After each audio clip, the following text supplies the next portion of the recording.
Halfway through the high school football season, we are starting to see the cream rise to the top. The playoffs are just a few weeks away, so every win is crucial. And the winners? Well, let's find out. Friday Night Flight starts now. Jump, shake, move, break, can you feel the earthquake? Jump, shake, move, break, let me hear the people say.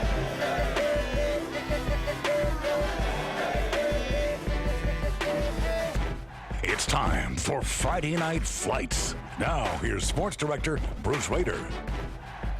Welcome to Friday Night Flights. For years now, the Southeastern District has been one of the toughest in the state. There was already one big showdown this year when Oscar Smith beat Western Branch. So tonight, Western Branch wanted to show they're still an elite team, hosting unbeaten Grassfield. All the pressure was on Western Branch, and we expected a close game. The Western Branch was leading by 28 points going into the third quarter. Check out number 3, Corey Gray. He's going to break it outside and take it right into your living room, but come up just shy of the goal line. Terrence Rick would take it in for the score, as Western Branch was just amazing on both sides of the ball. Corey Gray may have come up short a little earlier, but finds the end zone this time. It was the Western Branch defense, though, that surprised me, holding Grassfield to only a touchdown, while the Bruins offense puts up 55. That's right, 55 points for a big win over Western Branch tonight.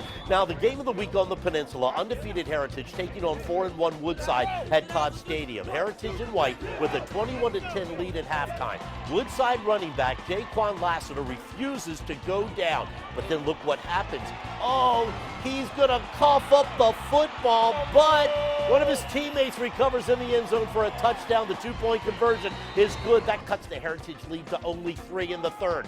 Heritage, next possession, a reverse. It's the quarterback, Jeremiah Boyd, right into your living room. What a run by Boyd. The Hurricanes are going to get a touchdown out of that. They retake a 10-point lead. All they got to do is run out the clock in the fourth quarter, but 6 minutes left. Heritage fumbles.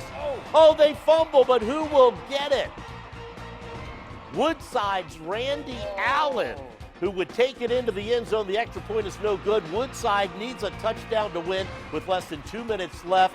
Jacani Patillo seals the comeback with an interception as Heritage stays unbeaten with a thrilling win at Todd Stadium tonight. Now, an interesting game in Norfolk. Lake Taylor, the defending Division 5 state champions, taking on LC Bird from Richmond. They're the defending Division 6 state champions. LC Bird in white. They score fast. Earl Hughes, 50 yards for the touchdown, and although Lake Taylor put up 14 points, LC Bird just had one too many big plays. A heavyweight fight between last year's 2 state champions ends up with LC Bird knocking off Lake Taylor 21-14.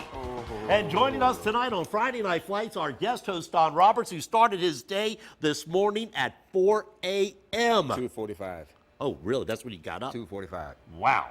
Bruce, I got a nice 2-hour happy nappy, little cup of coffee. I am refreshed and ready. First stop this evening, the brand new Kellum High School football field. Check it out. A couple of thousand fans didn't seem to have any problem finding the new Kellum High School football field, which photographer Rob Rizzo and I learned the hard way was not at the old Kellum High School. No, they moved it. Oh, thank you. Now, Bruce, seniors and long-timers at Kellum love the fact that one of the oldest schools in Virginia Beach finally has great new facilities. This is Cameron Baker, the band director here at Kellum High School. How excited are you about this big night? Extremely excited. It's always great to have the team out. It's a beautiful new facility. We have our Princess Anne Middle School band with us tonight, which is always a great thing. Kids are excited to be together. It's awesome. Because we're going to be the first graduating class from this school, so we left behind a legacy at the old Kellum, and we're hoping to start a really good new legacy at this Kellum, and it's awesome. How excited are you, sir? Love the new stadium. Glad we're the first band to be on the field. So it's an exciting year. It's so cool. How excited he was. There you go. Now, the new digs and the wavy footballs may have been the bright spots tonight at Kellum. It was a tough break for the home team, though. Kellum loses the Bayside 18-10. Well, Don, there's no question Ocean Lakes has to be a contender for the state 6A title along with Oscar Smith. Tonight, on the road at Kempsville, Ocean Lakes in the white jersey, and they waste little time getting their offense in gear. Their quarterback, Turkey Harrell, look at that, a perfect ball to Xavier Council. Nice. And the Ocean Lakes defense continues to dominate. Defensive back Jock Allen is going to come up with the interception. And look at this, Don. It looks so good he in went up HD as he takes it 60 yards for the pick 6. Untouched. Now, when Churchy isn't pitching, Brandon Simmons is running and finding pay dirt. Ocean Lakes remains unbeaten with tonight's 70-77 win over Kempsville. The Salem Sundevils coming off their win against Cox last week, trying to keep their perfect record intact on the road against First Colonial. Salem wearing white, their sophomore quarterback, Jarrell Lightbody, having a great season. Here's why. The kid's got an arm, a beautiful pass to Avery Lipscomb, and Salem can run the ball as well. This is Malik Butts. He finds the end zone. As for the Salem defense, well, they pitched a shutout tonight. First Colonial had their best start in almost a decade, but could not score against a tough Sun Devil defense. Lightbody with yet another touchdown, again to Lipscomb.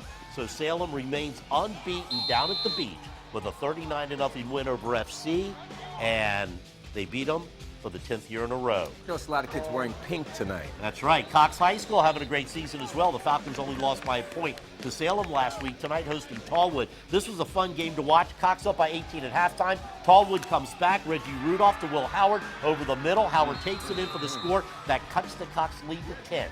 Cox trying to run out the clock in the second half. They go to the ground game. Tommy McKee, who had 2 first-quarter touchdowns, runs. Look how fast he is, Don. He had a good game on the ground. Junior kicker Zach Kemp with a 30-yard field goal as Cox gets back in the win column with a 6-point win over Tallwood tonight. Another Beach District game, 2 Division 6A schools, Landstown hosting Princess Anne. Princess Anne looking for its first win of the year, and you got to watch Princess Anne quarterback Aaron Glover. Look at this play. He fakes the handoff, and he's going to keep it around the corner, and he is going to end up inside the 5-yard line, which is going to set up a touchdown run by Javon Fiesta. Check out the moves here by Javon. Get out of the way, ref.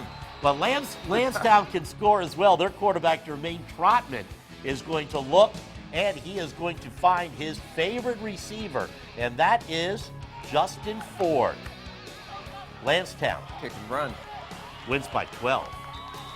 In Chesapeake, Oscar Smith, the 13th ranked high school football team in the nation, led by freshman quarterback Sean Mitchell, taking on Deep Creek. Now, the 9th grader, Don, is the leading passer in the Southeastern District, and Oscar Smith is just so dominant, it's hard for any school in our area to even compete against him. Deshaun McLeese, he rested last week. Back in true form tonight. McLeese, certainly one of the top backs in Virginia this year. What we're going to do, Don, we're just going to keep showing you touchdowns by McLeese because that's all he does. He just scores touchdowns. Look at this guy. But you know what we've got to do? We've got to show you one of the Sean Mitchell touchdown passes because he is certainly an elite thrower. He finds Elliott Anthony in the end zone. Oscar Smith with another Southeastern District victory, 70-3. Nice big target there. Now, more scores from the Southeastern District. Great Bridge wins a shootout over Hickory, 58-24, while Kingsport big winners at Indian River. And the All-Suffolk Showdown between Lakeland and Ansman River goes to Ansman River. The Warriors win it 31-12. And still to come, we're going to head to Bailey Field for the Bay Rivers District game of the night between the Smithfield Packers and the Grafton Clippers. And we make a stop by Booker T. Washington High School in Norfolk, where the Fighting Bookers marching band continues to be one of the best in Hampton Roads. We're the Cox cheerleaders! Don't go away! Bruce and Don will be right back with more Friday Night Lights.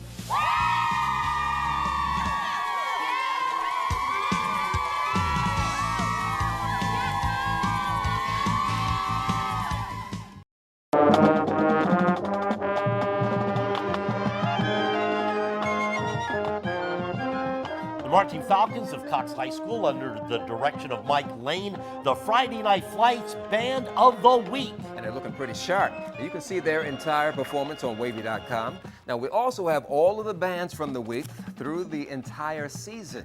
Top 10 plays, slideshows, archived editions of Friday Night Flights. It's all on wavy.com.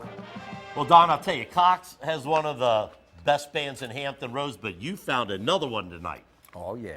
Norfolk's Booker T. Washington High School. Now, they specialize in hitting the high notes and high stepping all in one performance. One of my favorites. And we caught up with them just after halftime, still stepping in the stands. It was no time to take a break because Booker T's band was trying to generate excitement about their November trip to Atlanta.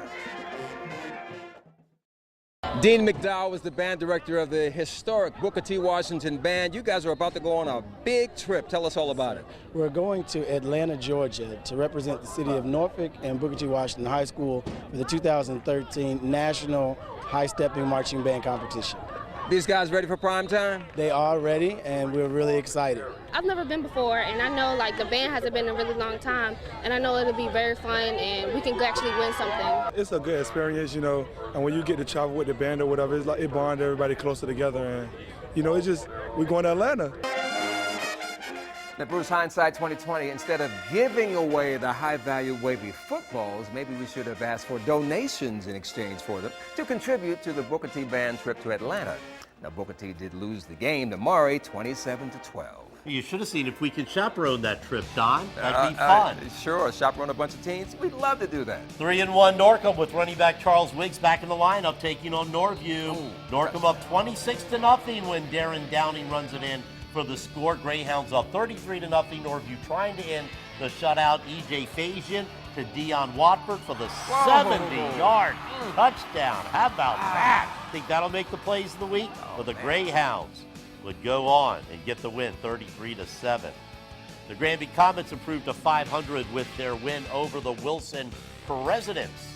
Now, Bruce, some of the best games this season have been courtesy of the schools in the Bay Rivers District. Always. They get great crowds, too, and it seems like all of these teams are rivals, including Smithfield and Grafton. The Packers tonight trying to avoid the upset against the Clippers. The boys in red, though, strike first. Quarterback Ryan Jackson puts the shoulders down. Touchdown, Grafton.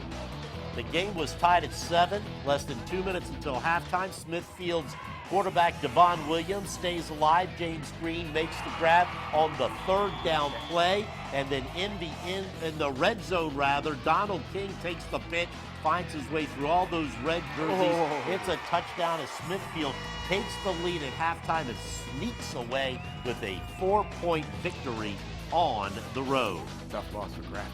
More Bay River scores. Tab improves to 3-2 with the win over New Kent, while Bruton moves over 500 with a 20-11 win over York. Lafayette remains undefeated following its 42-11 win over Jamestown, and last night, Poquoson beat War Hill. We'll be right back.